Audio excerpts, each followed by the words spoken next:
Hey guys, welcome to my channel. My name is Angelo. I make electronic music under Tribes, and I hope you like that intro because I was practicing my cinematography and got kind of carried away. Spent like 2 days making that, but it was fun.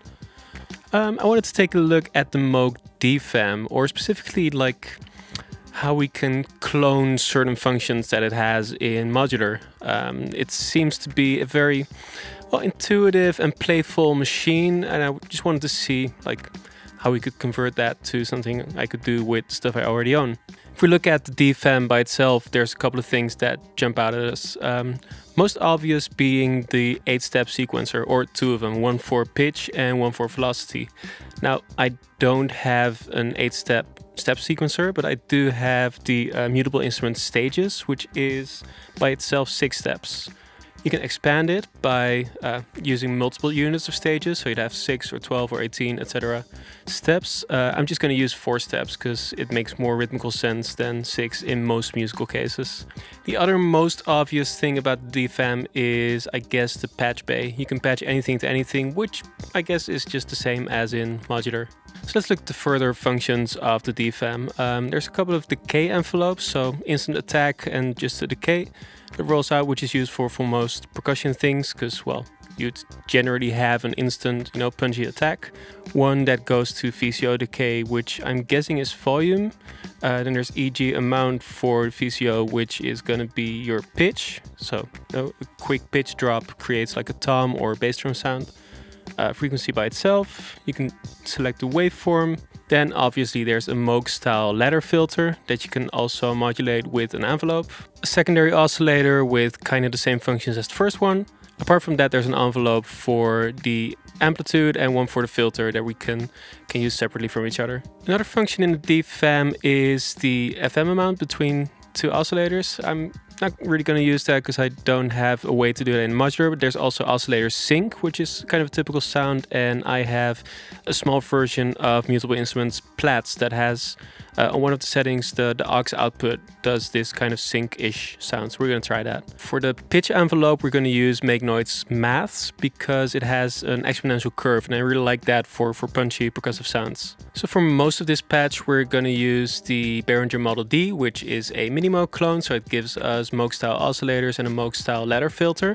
There's also 2 envelopes in there that we can assign, or that are pre-assigned, I guess, to the amplitude and to the filter. And we can use those separately from each other to mold the sound as we see fit. There's also noise on the Model D, but we can't really change the amplitude of the noise via CV. So for that, we're going to send in another noise source from Plats or maybe from the Stimulus. We can trigger that on the backbeat, so we have some kind of a snare pattern. Oh, and before I forget, there's another thing I really like on the Model D, which is feedback. We're not going to be able to use that because we're using the external input. So we're going to use the Casper Bass tool, what's it called?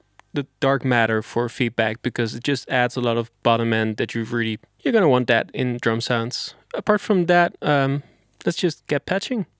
Okay, the first thing we're going to need is a clock signal. I'm going to use marbles for that. It can do a lot more, but for now, this is just very useful to have in our case. I'm going to split that a lot, so I'm going to use one of these octopus-ish thingies. I'm going to send that clock signal to stages, which I'm going to use as a step sequencer.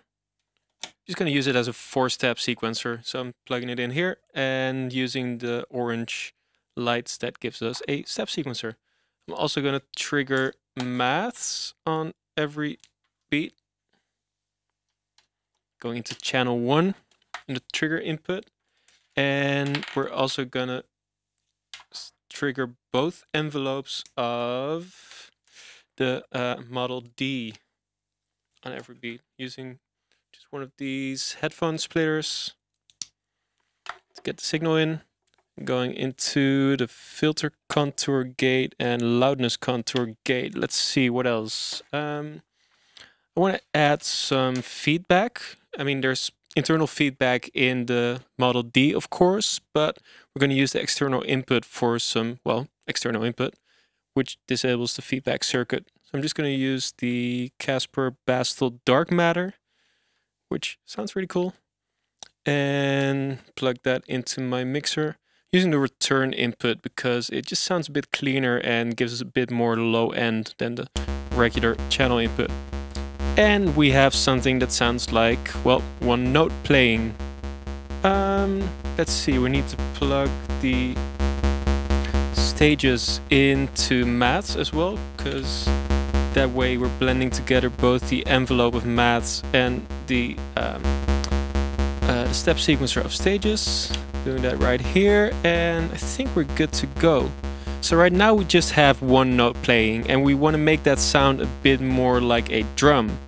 The way most drums in synthesis are made, you know, like an 808 kick or toms, is by adding a really quick pitch envelope. It goes from really high to really low with, I prefer an exponential curve. So here we have channel 1 of maths delivering us that curve. And of course I forgot to plug it into the volt per octave input of the Model D. So that sounds a lot drummier already. Just gonna make that a bit shorter.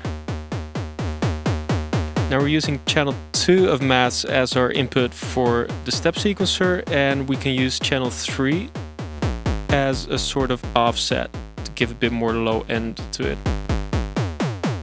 I want to make it sound not too notey, because otherwise it's just going to sound like an off-pitch bass sequence. Well, we have one oscillator playing right now, we can add another one. More noise, add a third one. Let's see, what shall we do? Let's add that pitch sequence.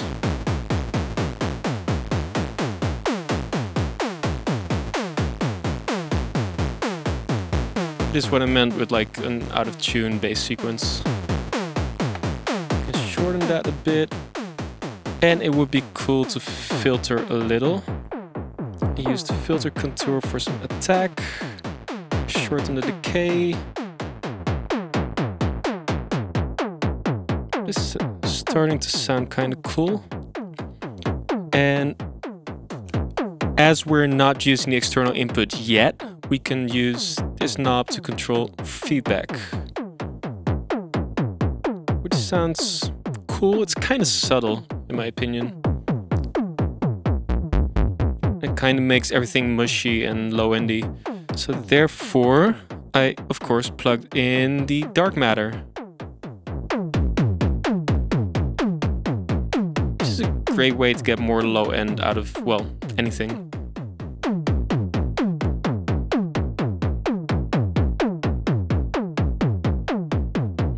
It's starting to sound like some fun. We have a lot of control over individual parameters, of course, just by changing our envelopes, changing our sequence here.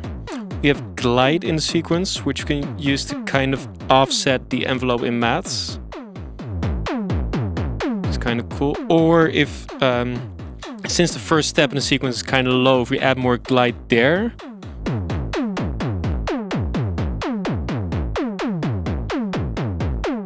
we can make the kick hit just a little bit harder, the first kick. What's next? Let's add some noise. Of course there's noise on the Model D. It's kind of inaudible now. Yeah, you hear that difference? It's kind of cool, we don't have a lot of control over it. So what I want to do is grab, as promised, the external input, and I'm just gonna use a longer cable. I have a small version of Platts here, and it's set to snare, and if there's no trigger input, it kind of outputs just a noise signal. Let's isolate that. So that sounds very musical. The reason you're hearing movement in there is because it's going through the filters and the VCA of the Model D. I keep wanting to call it the DFAM. It's not the DFAM, it's the Model D. But what we can also do, if we don't want a, well, snare-ish thing on every step, which we might, we can use one of these outputs of stages, which just gives us a gate whenever we reach a particular step in the sequence. If we do that, for instance, on the backbeat, We have a really long snare. I'm gonna shorten that. So now we have something that sounds a bit like a drum pattern.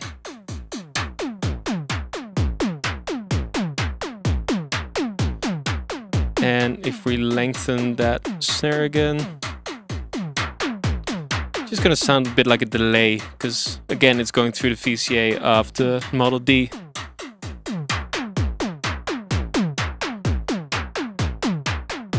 This is gonna be kind of cool. There's a good body to it. It can also be kind of fun to play with the resonance. Usually resonance takes out a lot of low end, as you can hear. But if it's low enough,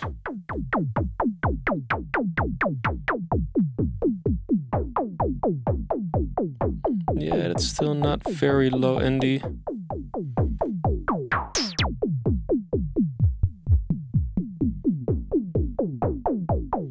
Could be a layer in something. Yeah, if you take the resonance down, it's a lot more fun. Shorten the attack of the filter envelope. Bit of a shorter tick at the beginning of it.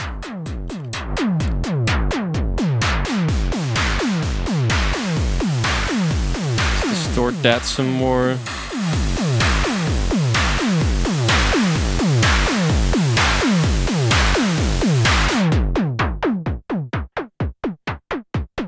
That's a bit more funky. Let's do something else. There's a function on the DFAM that I don't really have here, but there's oscillator sync on it. And we're already using, of course, plats for the noise out, but let's just take that out for now. If we switch to the regular, like subtractive waves, use the aux output, we get a sort of synced sound. And of course it's still being triggered, which we don't really need. What we can do now is send that same pitch sequence that was going to the Model D's oscillators, split that with one of these cables. Let's see if that reaches there. Yeah. But that is way too high, obviously. So what you're hearing now is, instead of the oscillators of Model D, you're hearing just plats, which just sounds different. Not better or worse, just different.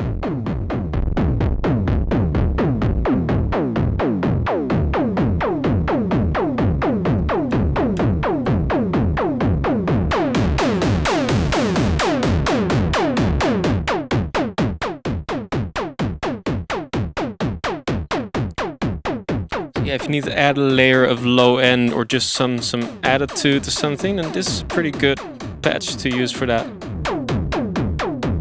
I'm just gonna go back to that noise thing we had, because I kind of like it better. It's kind of cool.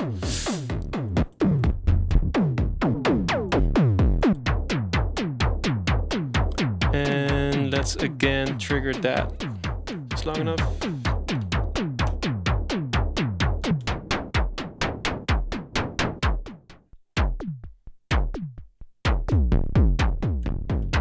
I'm just gonna play you out a bit.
You know, the thing with this patch is that sometimes it's really awesome and sometimes it's just totally horrible.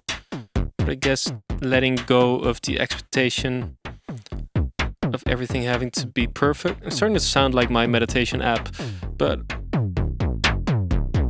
it can lead you to some nice surprises.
Let's fade that out.